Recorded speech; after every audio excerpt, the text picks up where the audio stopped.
Not getting your health and wellness questions answered at your doctor's office? Are you ready to take control of your health and well-being? Do you want the proper tools to set you on your wellness journey? Do you want to meet and chat with expert members of the healthcare team? Well, step into Real Time with Dr. Stacy. Hi, I'm Dr. Stacy DeGale, your personal physiotherapist and wellness consultant who wants to make sure that you live your best life.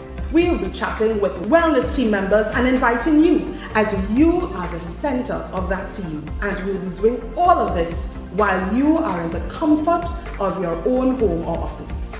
Join me in Real Time with Dr. Stacy as we discuss everything health and everything wellness.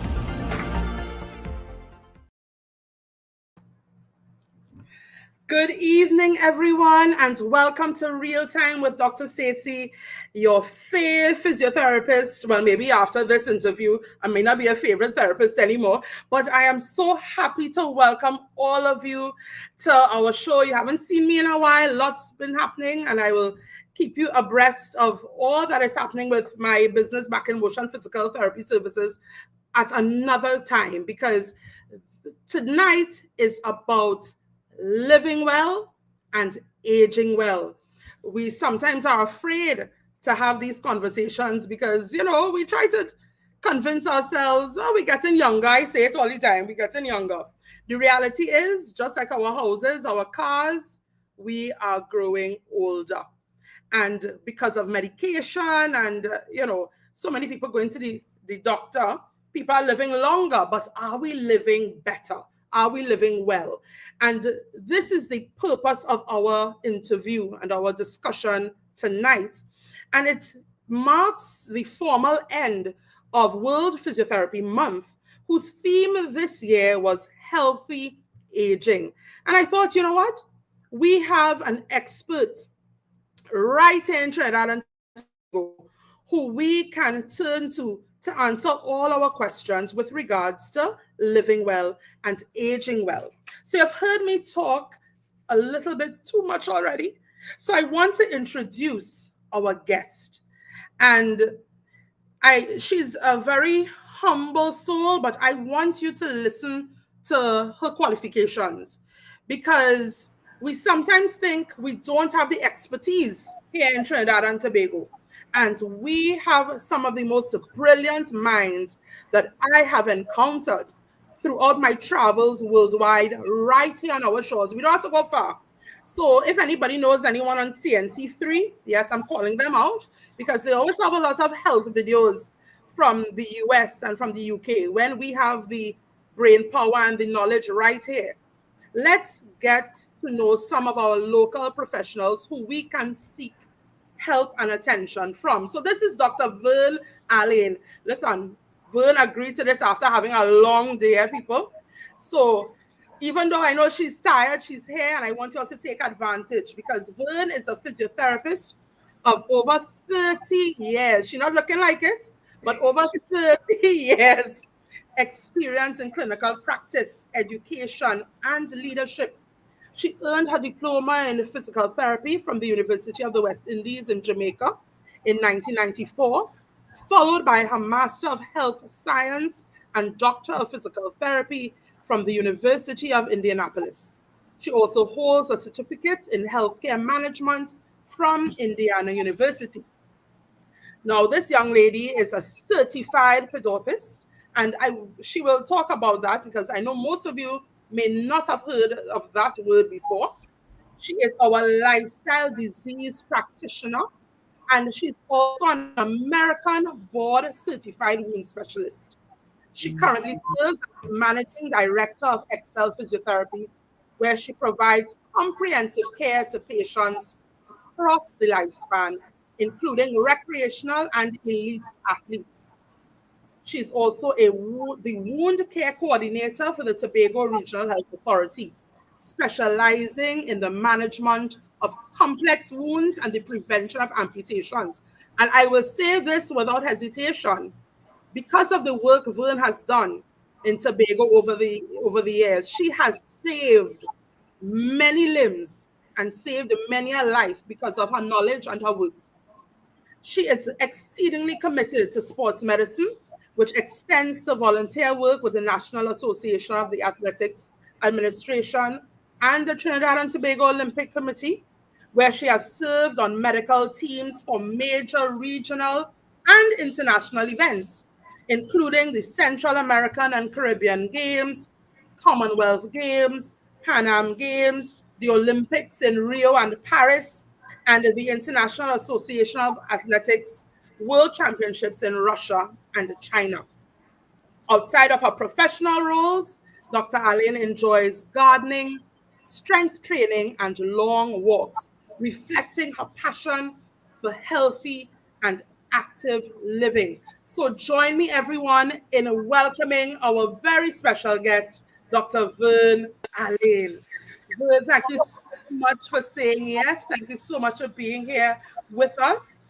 And you have been a guest before. Verne was one of my first guests on this show. It's been too long that I haven't had her, and it was a very timely thing that the World Physiotherapy Association would have this theme, and you now having your designation of lifestyle disease practitioner. So I'm going to throw it into your court now for a while, and I want you to share with us a bit about your journey from being an athlete to a physiotherapist, and now combining that with lifestyle medicine, and why you saw the need to venture into that field. First of all, thank you so much, Stacy, for having me and inviting me to your show and to your program. This is really indeed a pleasure to be here to share with your guests and your community about physiotherapy, lifestyle disease, and lifestyle disease management. It is one of those topics that I've become very, very passionate about over the years. And the question is why? Like every other young physiotherapist, I was an athlete. I made it to the CRIFTA level and did very well in CRIFTA. But there was a big gap in terms of injury management at that time. And I felt I wanted to play for the rest of my life. I did not want to go to work and dress up and, high heel shoes and work. I really wanted to play. So being on the CRIFTA team, I was exposed to a physiotherapist, and then I decided that's a perfect job. I will have an opportunity to play for the rest of my life. And 30 years later, I am still playing, doing what I think I can do best. The question, why lifestyle medicine? Well, I worked abroad for about 12 years, and on my way back, I was exposed to wound care in the facility, the last facility where I worked. I worked in a number of facilities, but the last facility I worked, the physios were in charge of seeing chronic wound, and I wanted nothing to do with managing chronic wound. I was like, no, I'm an orthopedic therapist. I was in a sports medicine clinic. I was being trained and seen. I was doing sports medicine with resident sports medicine doctors.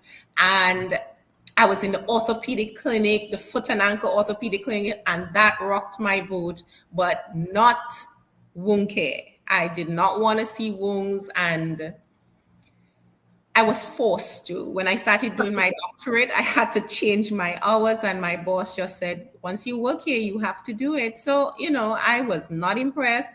I had to do it. I had to learn by force because the patients were on my schedule. There was a wound care.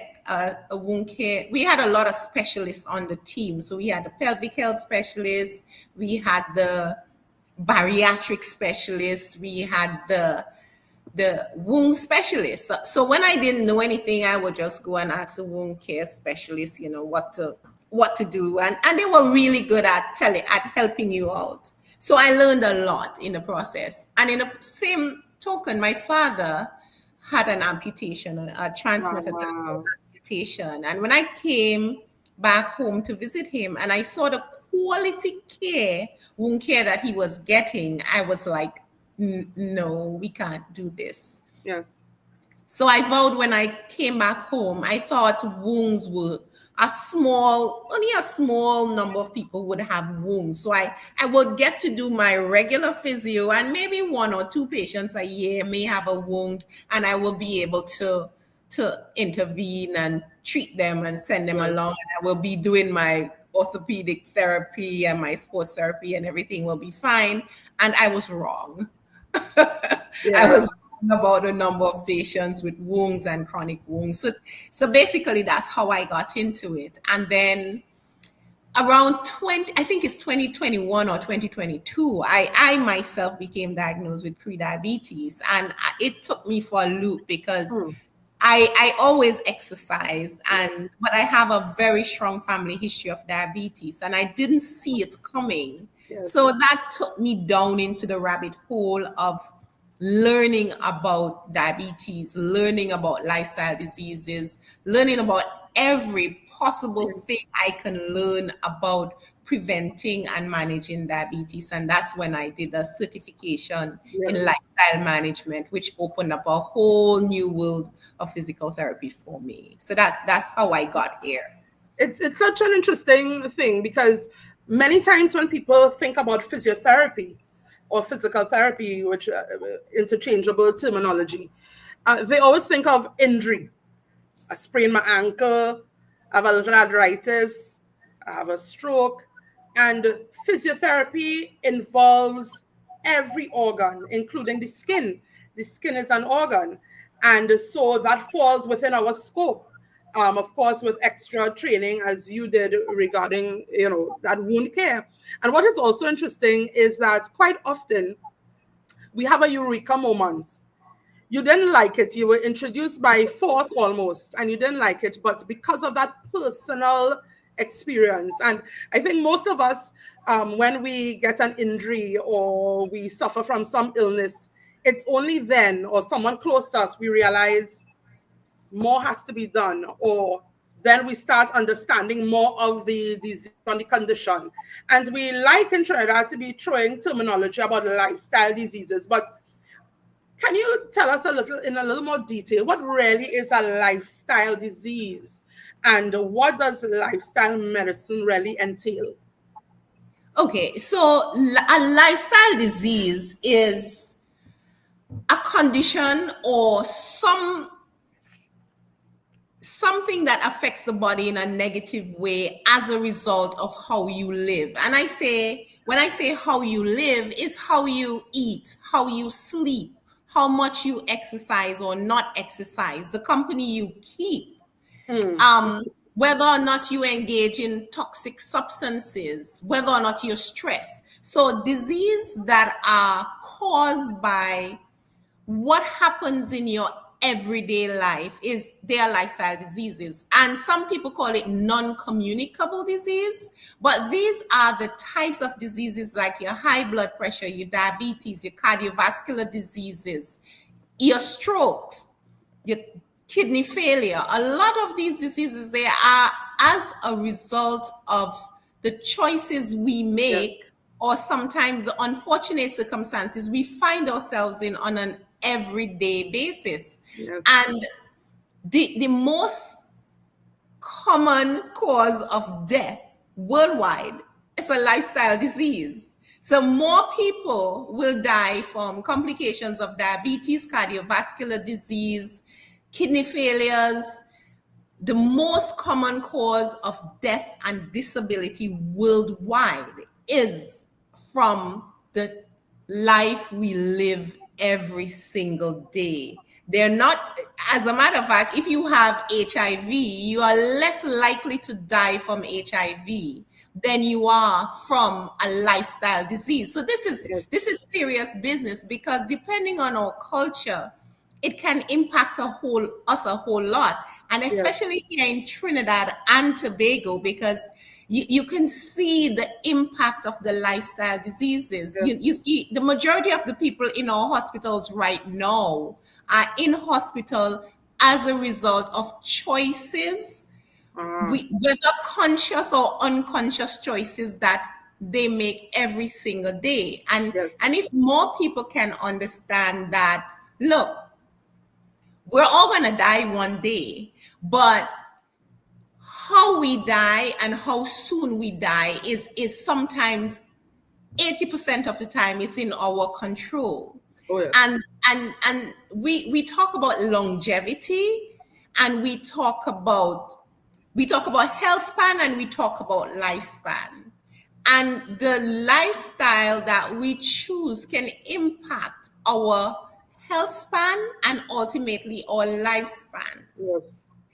If we You look at, yes. no, it's something you said there that you wonder in the beginning of time, for those of us who believe in the words in the Bible and say why the Lord gave us free will for us to have the ability to make choice when we could have just had everything regimented and everything would have been well. I don't know if we want to blame Adam or Eve, but it's so important to underscore that choice is our choice, and most of the cause of death is because of our choices. I had a patient a couple of weeks ago who's trying hard to stop smoking, but because of the company she keeps, every friend, even though they know she's trying, they're smoking in front of her. So, I mean, when you're hitting some nails on the head, and someone is just saying, I want to show their comments. This is so scary. Makes me want to have a do-over. And Vern will continue to let you know that you don't have to have a do-over. You just need to start now. Yes, it's never too late. It's never too late. It's never too late.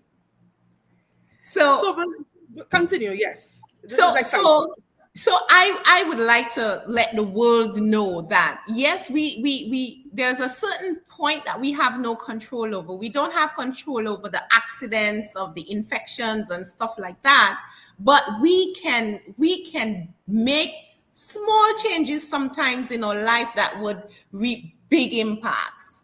And once we recognize that lifestyle medicine is 80% effective.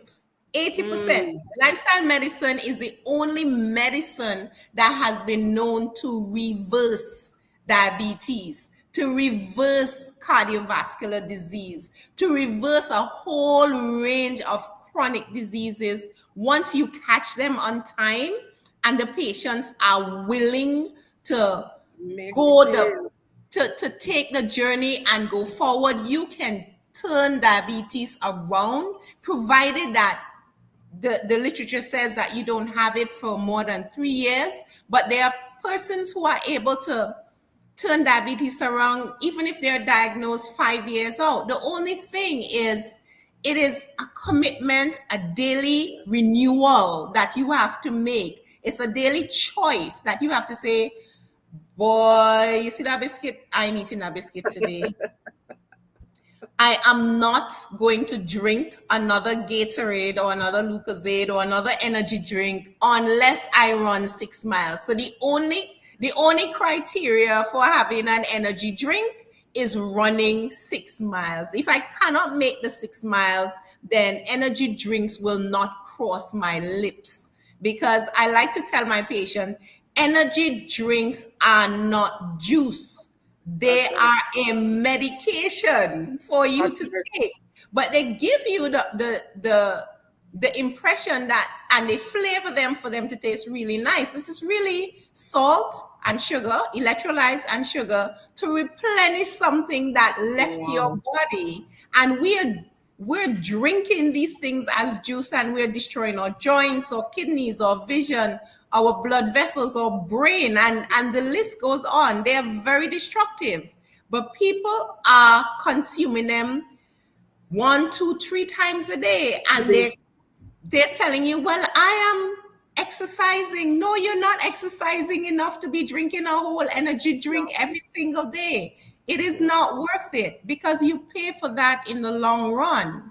And if we can recognize some of the things that we do on a daily basis that impacts our health or will impact the quality of our lives for the next 10 years or for the next 15 years, because what's happening now is that people get to age 50 and just fall off a cliff into disability, and they are taking 15 years to die because of the choices we make in the first 50 years. What is very scary as well, and we're seeing it right here in Trinidad. Just a few days ago, a friend of mine, 45 years old, has had his second stroke, and it's a massive one. All Yes. because of the lack of making those lifestyle choices. No Changes. other reason. No other reason. And it's not just scary, it's sad. That we're not taking that control. So later on, we have to discuss what are the barriers, for us from making these choices. But I'm not sure if the audience is aware. And I see some physios, there are one or two physios on the line right now. So I'm happy that you all are here as well. That during COVID, we had a large number of 11, 12, 13, 14, 15-year-olds being diagnosed with type 2 diabetes, not type 1, type 2 diabetes, because during the COVID period, children were inside, and one of the ways to keep them quiet or out of your hair was to give them snacks and to feed them.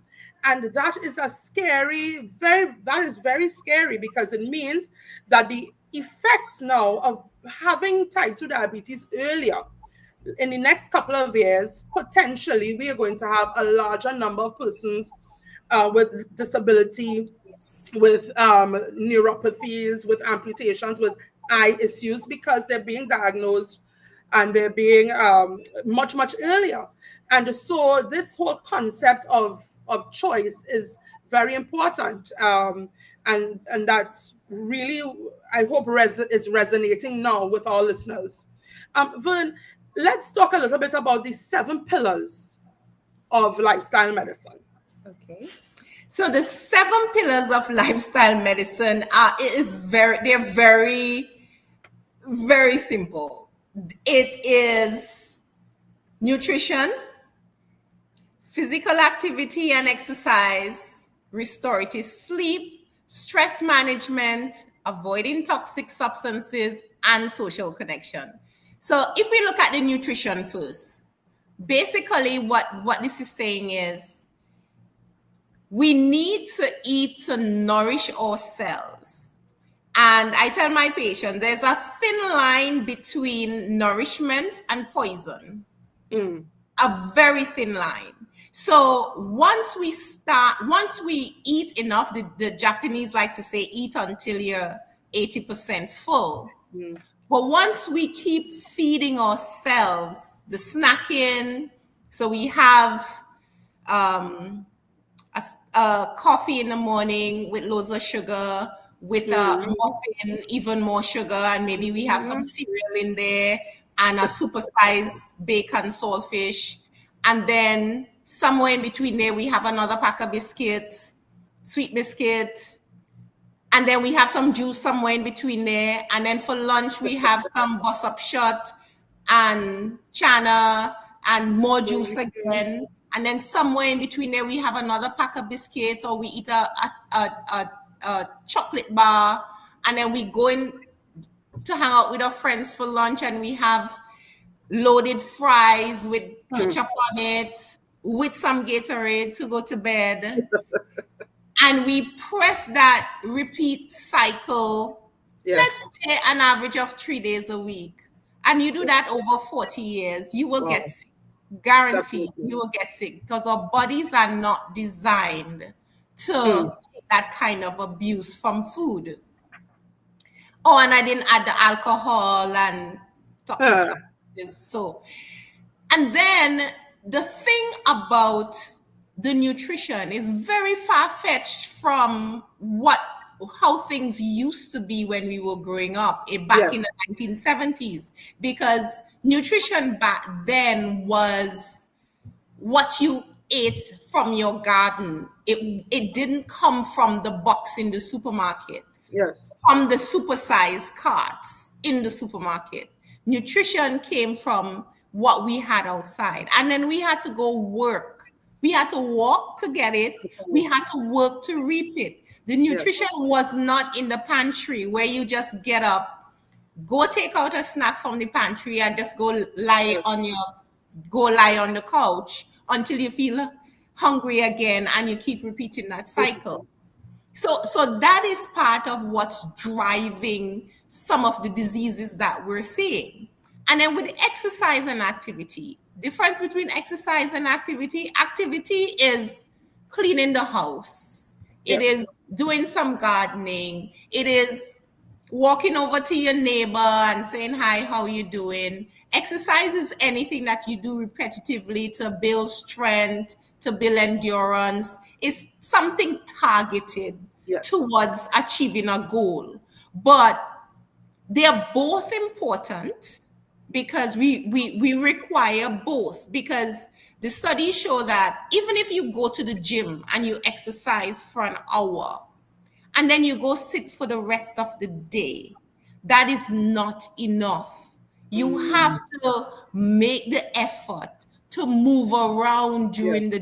the course of the day. So just 1 hour of exercise per day is Yes. not enough. It's not the therapeutic dose. We need more. So I like to say, for the people who go up French Fort in the morning, French Fort is in Tobago. It's like a mile hike, straight incline, straight up a mile, increasing gradient. And they come down and they have a Gatorade after walking just 1 mile. And then you go sit for the rest of the day. It's For the day. simply not enough. Even something as simple as doing a 5K. You do not need an energy drink after doing a 5K. You need to drink some Some water, water. chill. The only time the energy drink becomes important is when you're heading up to a 10K or if you're ill Yes. and you need some electrolytes. But at a 5K level, you do not need an energy drink.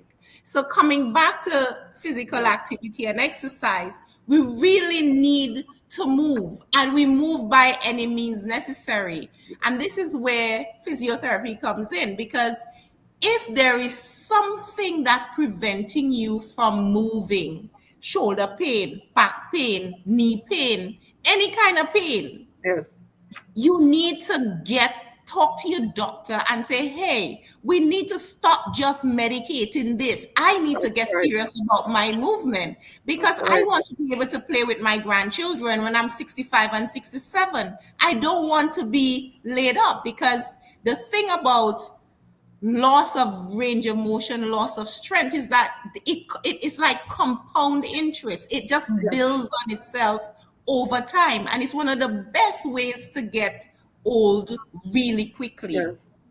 And we're speaking about movement, and I know some people may be saying, but it's so difficult because, for example, you're living Point Fortin and you're working Port of Spain.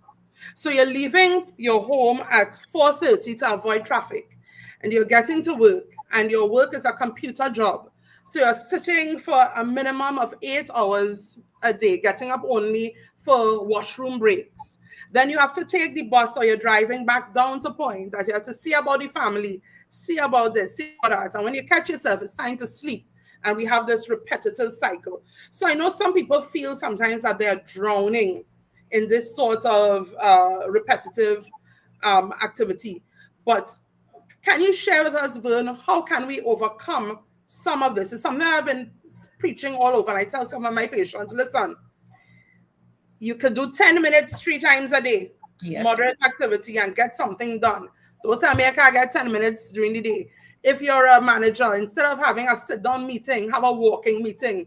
When I was on the board of World Physio, Emma Stokes, the past president from Ireland, we would have some meetings walking towards the restaurant and walking back, that sort of thing. So how can people overcome some of these uh, constraints that are not of our making? It's because of the culture of work and being in traffic for hours on the road. Can you give us some tips regarding those sorts of situations?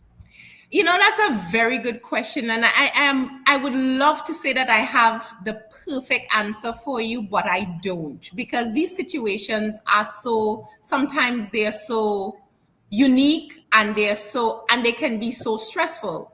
Yes. One of the things is lunchtime.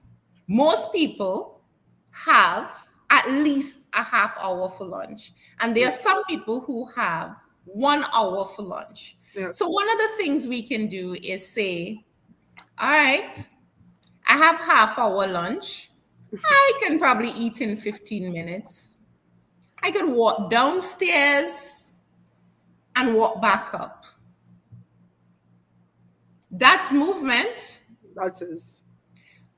If you have to do a photo, if you have to photocopy something, go walk, walk down the hallway. If there's a way to get up, anything you need to do to get Yes. up, go to the photocopying machine downstairs. If there's a meeting within the building, instead of taking the elevator, use the stairs. If you have 5 minutes and you have to think through something, think it while walking. Yes. So, I have a 5-minute break. So instead of sitting there on the phone, looking to see and scrolling, because that's another thing that's taking away a lot of our time. Yes. Everybody's sitting scrolling. Some of that time we put into scrolling can be put into walking, because walking does not necessarily mean that you go into an aerobic class. Walking could just mean putting one foot in front of the other, come off the scrolling thing and just walk around a little bit, make a lap, come back, sit down again, have a conversation with a normal person, because we need to have part of the pillars of lifestyle medicine is good social connection. So instead of being on the phone, for our own mental health, have somebody that you can talk to. Yes. Face to face, if possible. And so we can put in some micro movements during the day, so that if we don't get the 30 minutes that is recommended, get some 5 minutes here and there, or some 10 minutes here and there. And it adds up.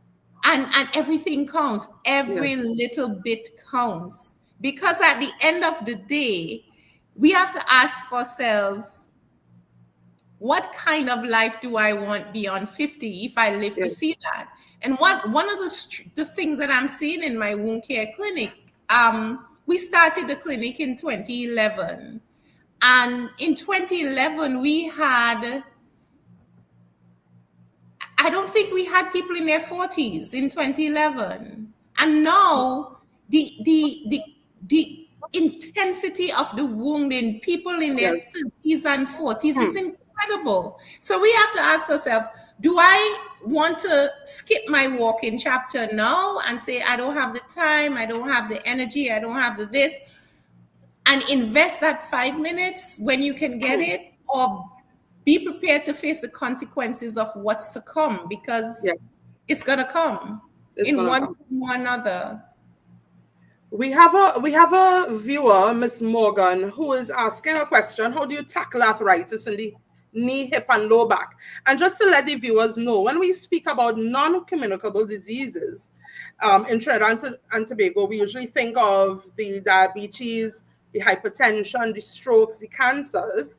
But low back pain is a non-communicable disease. Arthritis is also a non-communicable disease. So, Ms. Morgan, thank you for your question. So it does fall under what we are talking about, especially as we are getting older. So, Vern, just to take a jab at how, as physiotherapists and as somebody who is delving into lifestyle diseases, how do we tackle arthritis in the knee, hip, and low back? Okay, so the first thing is to do an evaluation. I would want to do a physical evaluation of you, and I would want to know if you have other lifestyle diseases like diabetes, like hypertension. Because if you have uncontrolled diabetes, very difficult to manage arthritis. So if your blood sugars are out of control, whether you're diabetic or pre-diabetic, in my world, those have to be addressed. So it is, because just like arthritis is an inflammatory process of the body, they are finding it's not just a local joint problem anymore. It's something that's more global than the hip, the knee, and the back. So we have to see if your blood sugars are under control. If you have high cholesterol, we have to look at your blood work. We have to also see are you having arthritis, or are you having pain from not moving enough? Enough. So sometimes the x-ray can show arthritis, but we find that a lot of times the pain is really coming from stiffness here and there, and not moving enough, because movement and exercise itself is anti-inflammatory. That's right. Exercise is just as a potent anti-inflammatory drug as ibuprofen. So if you are not moving, you will hurt more. So how to tackle that is to find the minimal effective dose of exercise, along with knowing where you are on the lifestyle disease spectrum, and find that minimal effective dose to start you. And sometimes we may have to do some little things like taping, dry needling, heat, electrical stimulation, cupping, joint mobilization. There are lots of techniques that physiotherapists have up their sleeves that they can pull out to calm the pain down. But the ultimate goal is to get you to move. So we have to figure out where that starting point is to get you started. And unfortunately, sometimes if the joint is too far gone, then you have to have a replacement. But what if you are not a candidate for replacement? What if something is preventing you from having the replacement? Well, there are lots of research that shows that, you know what, if we get the right amount of exercise at the right dosage and we take you along gradually, you can be helped. So we have to look at you in a more global sense. Also, if you're not sleeping right, sleeping is anti-inflammatory. So exercise is anti-inflammatory. How you eat is anti-inflammatory. How you sleep is anti-inflammatory. Yes. The friends you keep is anti-inflammatory. You know, if you're lonely, that causes inflammation. So having a community of people is anti-inflammatory. What if you're stressed out? Stress causes inflammation. So we have to de-stress you. We have to put in as many anti-inflammatory aspects of life into your treatment in order to help you. So I know it sounds very loaded, but we'll take it one step at a time. If you're not sleeping well, we have to understand why. Do you have sleep apnea? Are you getting into deep sleep? Do you have the phone in your eyes before you go to bed? That's You right. know, are you lying down in bed with the computer? Do you have that TV, that blue light in front of you before you fall asleep? Is it running in the background? What kind of sleep are you having? So we can't treat multiple joint arthritis, back, hip, without delving into those other aspects of lifestyle medicine. And Ms. Morgan, you've just gotten a snippet of what a well-qualified and holistic type physiotherapy does. You know, sometimes you and listeners may get a letter from a doctor saying, okay, knee osteoarthritis, send to the therapist. But this is how we think. We have to think about all the things that affect you, that could be creating this inflammatory process to give you more pain.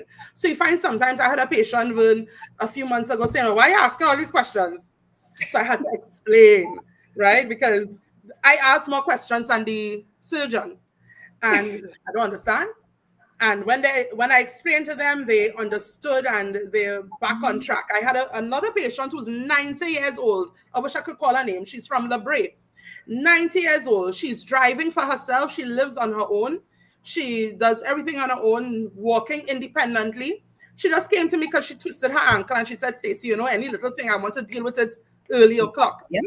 She has a right knee that you can hear from a mile with nil pain. And so she said, I'm not doing any knee replacement. I am pain free and moving freely, and I'm 90. And why? A lot of what you have spoken about, she eats well. She doesn't eat red meat. She eats balanced meals. She exercises daily at 90. She swims as well 3 times a week.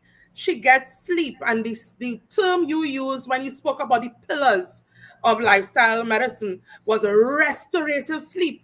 And I want to go into that a little bit more because I did have a couple of months ago Mr. Gregory Arno, who is a respiratory therapist, and he does a lot of work with sleep. So for anybody who wants more information, please, on my YouTube channel, you would see that video that was supposed to be just half an hour like today, and it went into an hour and something, talking more about restorative sleep and the effect of sleep on so many of our activities. And Nathaniel is asking a question, a very specific question that I wish that you can address a bit, because we live in a society with so many people living with diabetes.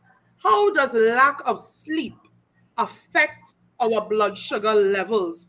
And after answering that, I want us also to explain to persons how exercise controls your blood sugar and prevents heart disease, because people know they're supposed to do it, but I don't think they understand the how, and so they're not doing it. So Vern, I know it's a lot, but let's start with how does the lack of sleep affect our blood sugar? Okay, so lack of sleep affects our blood sugars in a number of ways, but one of the ways is that it increases our cortisol level, and cortisol is a stress hormone. Yes. And it is released in response to you walking into a room and there is a big lion there, or I like to say a snake, and you see a snake in your bed. You release cortisol and adrenaline, and that your blood sugar will go up as a result. Now, when you don't sleep, when you sleep, your body is supposed to heal itself. Your brain is supposed to purge itself, and the anti-inflammatory chemicals in your body is secreted. And I wore a continuous glucose monitor when I was going down my rabbit hole of learning about diabetes. And I wore a continuous glucose monitor for 2 years, and that was an eye-opening experience. If I did not sleep well, and if I slept for less than 5 hours, my blood glucose never got below 100. Never. So I would wake up from not sleeping well with a blood glucose of 110. And it's from lack of sleep. So the cortisol will increase your blood sugar level. And I'm sure there are other chemical pathways that will keep your blood sugar high also, but the cortisol is one of the major factors that prevents you from that would increase your blood sugar. And again, the anti-inflammatory effect of sleep, the resting, the recharging that happens to you at the cellular level, that too will have a positive effect on your blood sugar. And then if you go on and you don't sleep for months and months at a time, it's very difficult to control your blood sugar that way. And so that's why I tell my patients when they come back from the person who tell them, oh, just go on a keto diet, just change your diet and everything. And I'm like, it's not that easy, because all you need to do is change your hormonal system in your body, like some women going into menopause or get stressed or curse out the person that's driving in front of you or not sleep at night, and you eating everything right, your blood sugar is going to be high.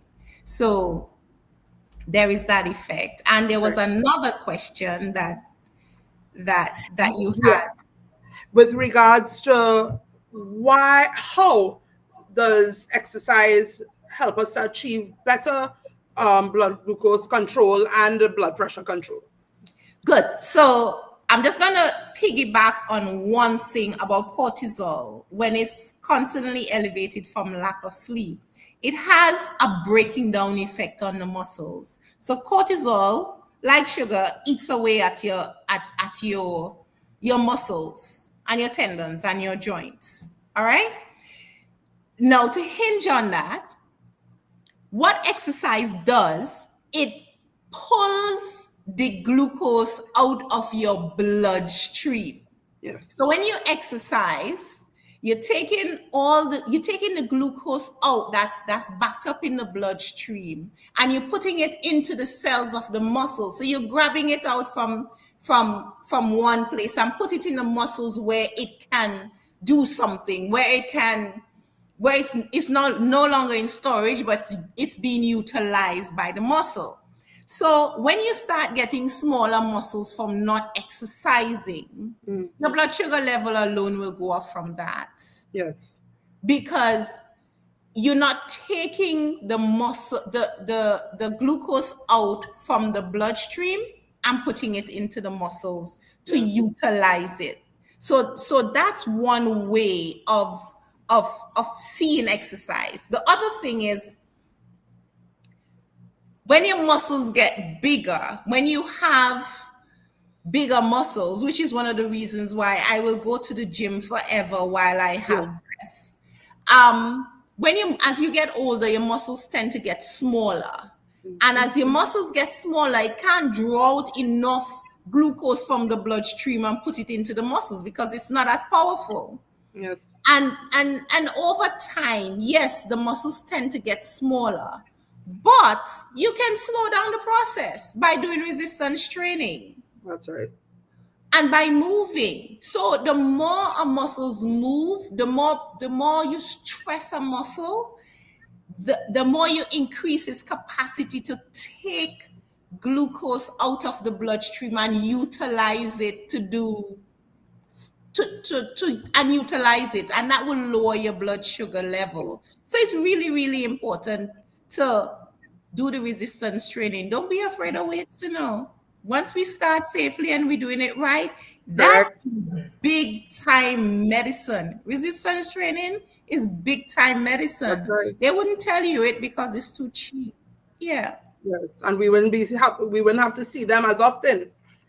And we want our older persons to live well. How can they live well if they can't pick up their grocery bag, their market bag, do their gardening? So I have my older patients deadlifting, for example. And I had a doctor who sent me a message and said, this patient is not a deadlift. They're going to damage their back. And the patient said, but since I'm deadlifting, I have no more back pain. And this was somebody in their late 70s who was living by themselves as well. So there's no reason why. And as I mentioned that, Vern, what are some of the myths that we could bust one time about exercises? I had an example today, a very good example. Now, some people have more tension in their muscles than others. So some people have what we call hyperlaxity. It means that they can move their joints, like this lady, her thumb was coming all the way down here.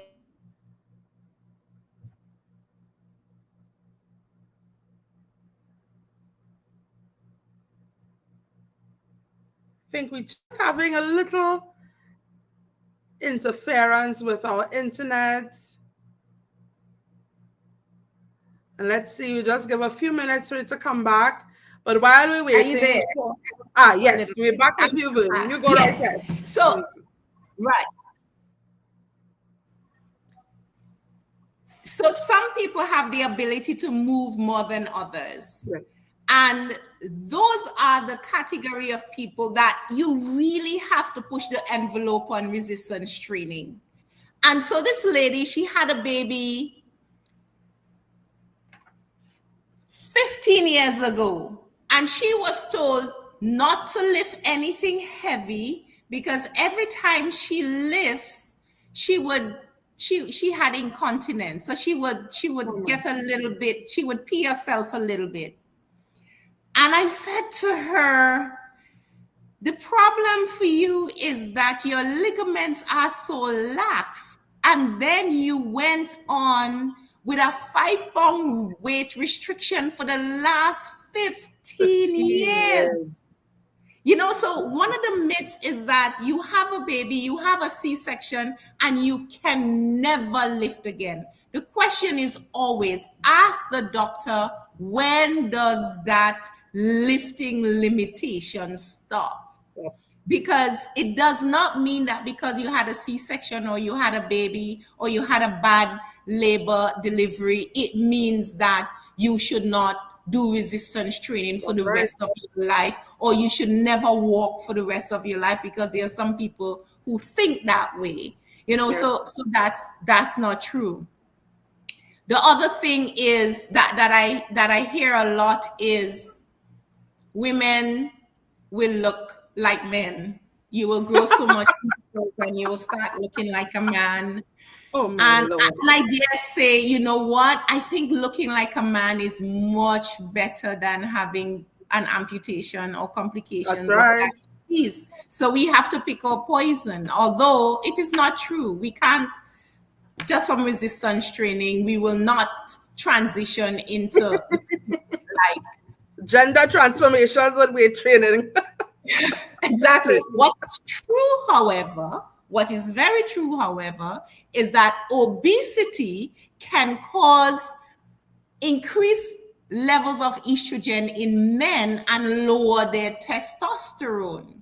So if we want to look at gender issues where lifestyle medicine and lifestyle is concerned, if we have enough adipose tissue as a man, your estrogen level will go up and it will decrease your sperm count, and it will also increase your estrogen. So we have to look at the big picture here, and we see a lot of increasing rates of breast cancers in male because we have males with gynecomastia because of the increasing feminine type of breast tissue they have because of obesity. And that's another thing that's on the layer of inflammation, so to speak.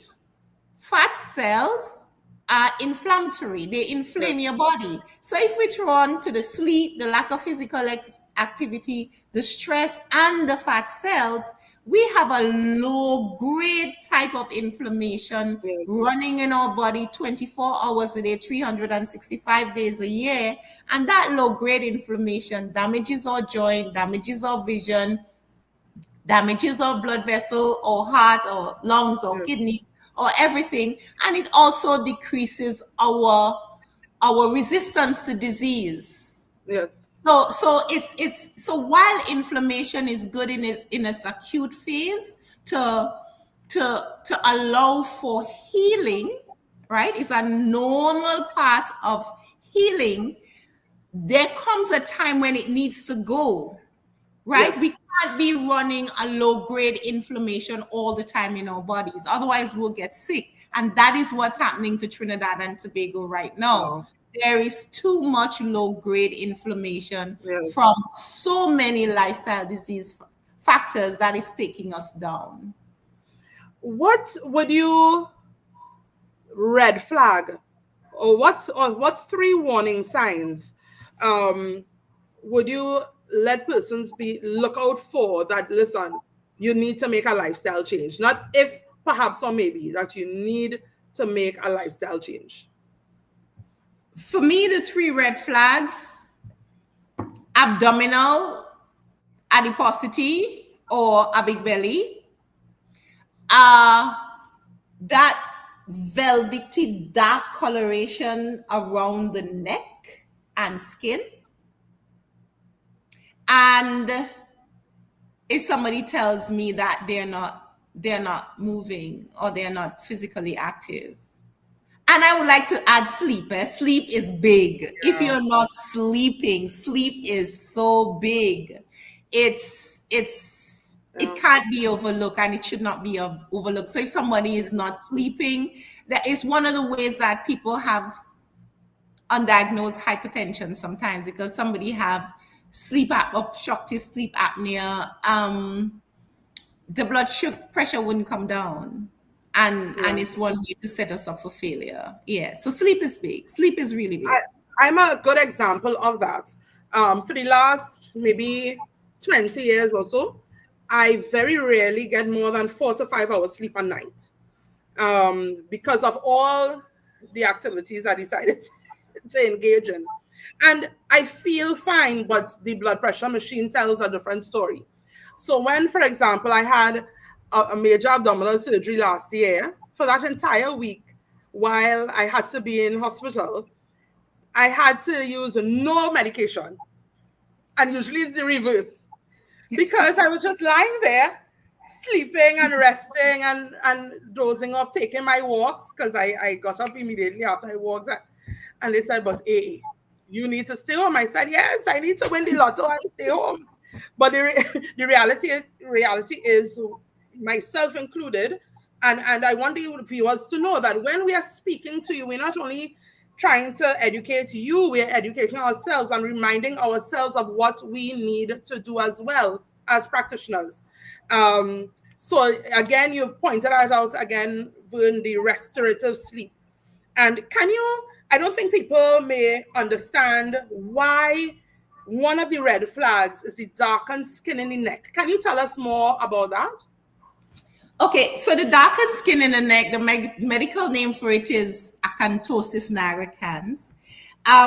Forget the name. It just means we're hearing this thing about insulin resistant. It means that we have too much glucose flowing around in our bloodstream and we need to get it out. It means then that the body is saying, glucose, I'm not, the cells are saying, glucose, we full enough, we can't let you in anymore. So we're gonna start breaking down your body. We're gonna, it's one of the precursors to diabetes.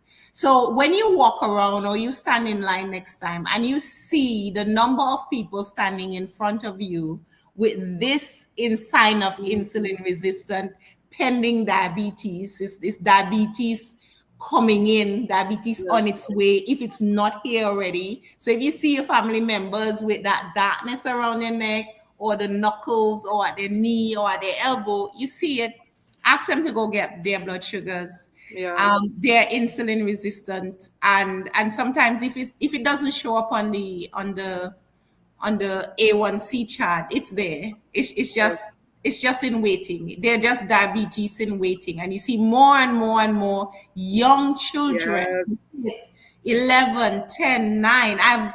In my 30 years of practice, I've never seen so many young children who are diabetic and with hypercholesterolemia. It's scary. It really is. Yeah. So thank you for that, Vern. And we have Cariel DeBeek, who is another physiotherapist based in Tobago, and asking a valid question. Some people are scared of the gym. Sometimes, the doctors, your family scare you of why are you going to the gym, especially if you have diabetes or circulatory issues or heart problems. So the question here is, are there ways to strength train at home? And are there any guides as you age as to what you should or shouldn't do? So I would like to answer that question by saying we have a beautiful facility here at Excel Physiotherapy where we have a whole host of machines that will transition you. If you so desire to go to the gym, we will work with you or work you up to that point that you're ready to go to the gym. Once your doctors clear you, we will make sure that if going to the gym is your desire, we'll make sure that when you go in, you're able to do the exercises or use the machines correctly. All right. So wherever you are, we can design an exercise program to start you or to take you to a point. If you're scared of the gym, then depending on where you are, we can use resistance bands, we can use resistance balls, we can use resistance bars. There are so many ways to do it. If you have limitations in your range of motion, there are ways to do resistance training that is pain-free. We just have to know where you are, know your capacity, and then we'll build out a program based on your whether you're low level, high level, medium level, or no level at all, there is an exercise program that can be designed by a qualified That's physiotherapist right. like us here at Excel Physiotherapy that will help you on your way to independence And this and is the walk with a stick. value, Vern, as you're saying that, one of the values of physio, to carry us on that journey and to teach us how we can do things safely within our capacity and depending on what other additional comorbidities or additional diseases we may have at the same time to ensure that it's safe. So see a physiotherapist, and if your doctor is not sending you to one, find one. Yeah, and we will be able to put you on track. And as Verne is saying, Excel Physiotherapy has not just the capacity physically in the space, but the expertise to take you from 0 to 100. Yep. Find a physiotherapist near you. Yeah. What do you see as we're talking about physio, being a little biased here? Because again, folks, you're realizing that physiotherapy is more than just an injury. When you have an injury, you come to see the physio. It's about lifestyle disease management. What do you see as the future of physiotherapy in tackling lifestyle disease to further emphasize the importance, I guess, of people seeking us for their lifestyle diseases? And or what more do we have to do as professionals to make sure that we are seeing to the needs of our communities? So first of all, I would like to for all the physiotherapists here to agree with me by saying I think the time has come for physiotherapists to be able to request blood work because of this battle of lifestyle diseases. We need to be able to request HbA1cs, cholesterols, lipid profile, kidney profiles, because we need to know what's going on with the patients Right. independently. I mean, holistically. That's one. Two, from my 30 plus years of physiotherapy, I have seen a lot of growth. And when a patient came to me 30 years ago with arthritis of the knee, that patient had arthritis because they had trauma or they had some reason for an old football injury or a fall or something that caused the arthritis. There were very few people who had osteoarthritis of multiple joints for no good reason at all. Yes. And so watching people have arthritis as a result of lifestyle, that is relatively new. So because of the newness, quote unquote, of lifestyle diseases, physiotherapists need to be more global in their approach to managing these painful conditions. And one of the ways that we can be more global is to use the blood work as our guide. I would also like to see physiotherapists be able to request very basic imaging to help to guide us in terms of making our decision. Because physiotherapists in other parts of the world, they are doing That's ultrasound, right. and they're requesting basic imaging for arthritis, for basic arthritis. So there are some basic things that really would help us to do a better job at what we're doing. So it's not just exercise. Yes, the physical examination is great and it gives us a lot of information.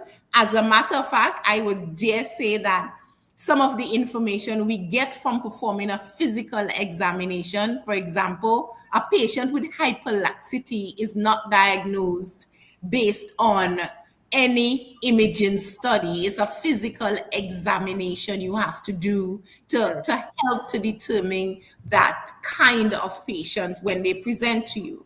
So the physical examination is critical. The movement evaluation is critical, but it just as important is to be, in this day and age of lifestyle diseases, it's equally as important to have the blood information, to have the blood work to help us to make the decision. You know, should we keep you? Should we send you to see the dietitian? Do you need Do you need to go here? Do you need to see me and someone else?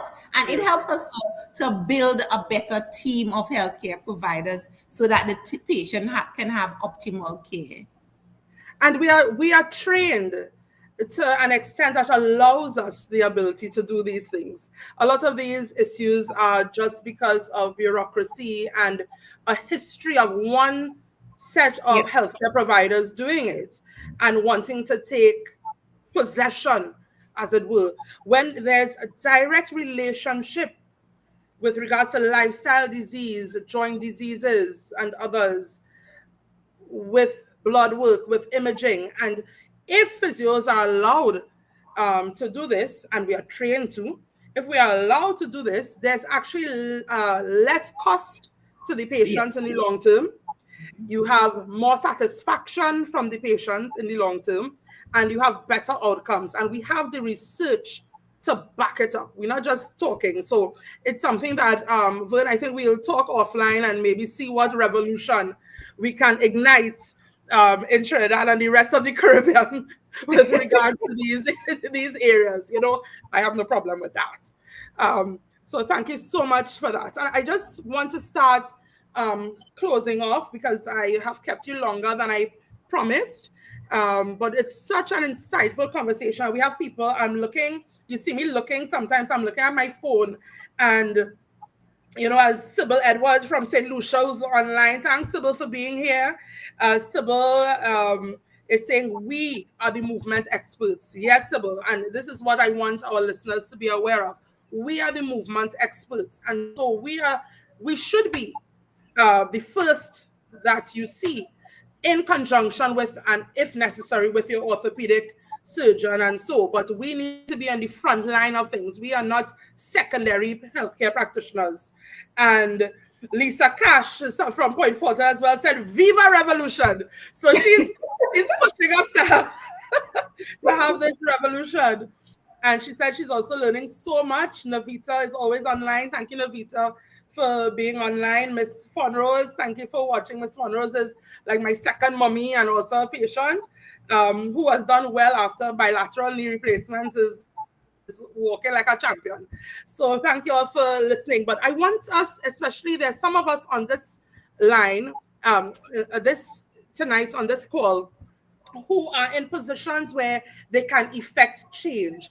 I just want your thoughts on how can not just the family, but how can communities, schools, workplaces support each other in living healthier lives? So, you know, one of the things that we ought to do, I think, from a community perspective, is to highlight what's happening in our countries around, especially around the Caribbean. Because if you travel to especially Europe, where in countries where they have a lot of biking happening, where the diabetes rate is like 6%, in comparison to almost 20% in Trinidad and Tobago, we will see the difference in the lifestyle. So one of the things that we can do from the pulpits, for all those people who go to church, tell the people God is still in the miracle working business, but you have to create your own miracles with your lifestyle. Right. So when you're serving the food, it can't be all cake and soft drinks and everything. From the level of the church, we have to teach our people that health is important. And it's important for us to take care of God's temple. And we have to take care of God's temple by eating well, sleeping well, exercising, moving as much as we can, going to church, yes, have a good community, being a positive influence in somebody's life, avoiding toxic substances, and helping each other to manage your stress levels, or showing them how, or pointing them in a direction. But when you go to events, even diabetic association events, and you see the food they're sharing, you want to know, are we serious? We have to get people, we have to get on board. When we look at our grocery cart, if it's filled with boxes, people, something is wrong with the picture. We have to go back and revisit what is food, what is entertainment. Yes. Why are we entertaining ourselves with food every single day? You know, so we have to recognize that in Trinidad and Tobago, our biggest problem is food and lack of movement, Yes. with sleep, and not being able to avoid toxic substance because we glorify the rum. And it's showing us the link between alcohol and cancers. You know, Yes. so we have to revisit how we serve, how we treat ourselves and our own bodies. And once we can see our bodies as God temple, and then you see that pouring down the Lucozade down in God temple is not such a good idea. And now that you know it's not good for you, and now that you know that you can't drink the Lucozade and eat a cake with it one time because it will shoot up your blood sugar, damage your brain, damage your heart, damage your kidneys, damage your toe, damage your everything, then we have to recognize the link between what we do on a daily basis, our choices that we make, and try to make better choices. And seek the information if you don't know, and invite people like me to talk on more forums like this, because I could talk, you know, a lot on the topic because I'm passionate about it, because I see a lot of suffering as a result. Yeah, suffering I see. Yeah, and information, you know, having that information, that knowledge is key. And you said something that I remember when I was in Form 2. One of the Archbishop Panton's brother, he was in charge of civil, and he used to come to do little talks because I'm Catholic and I went to a Catholic school. And he said, if you have a boat filled with just work, it's going to sink. If you have a boat with just prayer, it is also going to sink. He said, so for us to exist in this world and to have a positive effect in whatever we do, you have to have a balance between prayer and work. And it's the same thing you're saying. We can't, and we say it all the time, don't worry, Lord will heal you. But he gave us his wisdom. He gave us the people around us to guide us. And so we need to be wise. And I'm so happy you brought that point out. I mean, we can continue talking about this. And I want to show this comment from Siobhan. Siobhan, thank you so much for your comments. Vern is, this is Wayne. Wayne is saying, thanks for the session, greatly appreciated. Dr. Vern is my mentor. I don't know, sometimes Vern does things because she loves it. She doesn't do it for the likes. She does it for the love of. And so for you to say publicly that she is your mentor, thank you so much for saying it, because I'm sure there are other people who are saying this very, very same thing. So thank you so much for showing the value of Dr. Alleyne and physiotherapy in your early recovery from your fracture of your kneecap, as well as the fitness journey that she started you on and has kept you on. And I want to point out Siobhan. I was mentioning Siobhan, who's another physio. Thank you, Siobhan, for that. Not all heroes wear capes, and all of us have our role. And we encourage all of us to be passionate about whatever we're passionate about, to be passionate without fear, because we're speaking from a place of love and care. And I want to really thank everybody who has come on, all who have been on all the Facebook pages, on YouTube. One of the listeners, Vern, has said she's now motivated to do what it takes for her health. Nice. Great. So I think just that is a success. One conversion is all we want, and mission accomplished. That's right.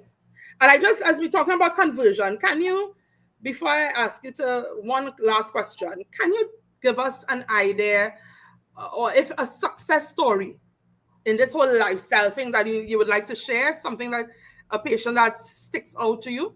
I mean, you'll have a few, but anyone you would like to use as an example? You know, there are so many that I can think about right now. Oh boy. I can think about a lady right now. Her HbA1c was in 11 point Wow. something. In those days, I thought 11 point something was high. I used to panic Let me when I see it. saw 11 point something. So now when I see 15 and 16 on a daily basis, that and I don't panic anymore. That tells you a lot, because it's now so frequent. And we started, and she had an ulcer, and we started, and I watched that lady move from 11 to 6. Wow. And that was when I was convinced that lifestyle medicine worked. And Wow. I have watched people with 10 plus HbA1cs make lifestyle changes and see their hemoglobin come down to 6 and 5 points. And I can't tell you that it is one of those things that sometimes when you see the journey, it makes you say, huh, Yeah. this is the same thing that I didn't want to do, boy. Yeah. So it's amazing. And yes, lifestyle medicine works. It is not easy, but you have to make the commitment and you have to renew that commitment Yes. almost on a daily basis. And for me, watching my HbA1c move from 5.9 to 5.2, 5.3, Right. and the work that it takes to keep it there. So sometimes I really do understand the frustration. And so I come from a more empathetic space where I Yes. encourage people, it doesn't happen overnight. You will fall down sometimes.